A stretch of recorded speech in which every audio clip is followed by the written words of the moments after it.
నల్లధనంపై మోడీ తీసుకున్న నిర్ణయం ఆనందించతగ్గదే అయినా కొన్ని రంగాల వాళ్ళు మాత్రం ఈ నిర్ణయంపై కంగుతిన్నారు. ముఖ్యంగా సినీ రంగంపై ఈ ప్రభావం ఎక్కువగా కనిపిస్తుంది. సినిమా రంగంలో ఆర్థిక లావాదేవీలు పెద్ద ఎత్తున జరుగుతుంటాయి. బ్లాక్ మనీ అనేది సినిమా రంగంలోనే ఎక్కువగా ఉండే అవకాశాలున్నాయి.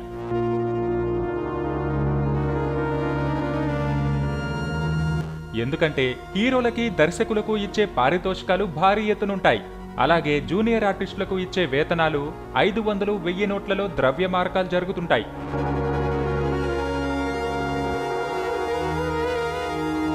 అలాగే డిస్ట్రిబ్యూటర్స్ సినిమా కొనుగోళ్లు కొన్ని బ్లాక్ మనీ మీదే జరుగుతుంటాయి.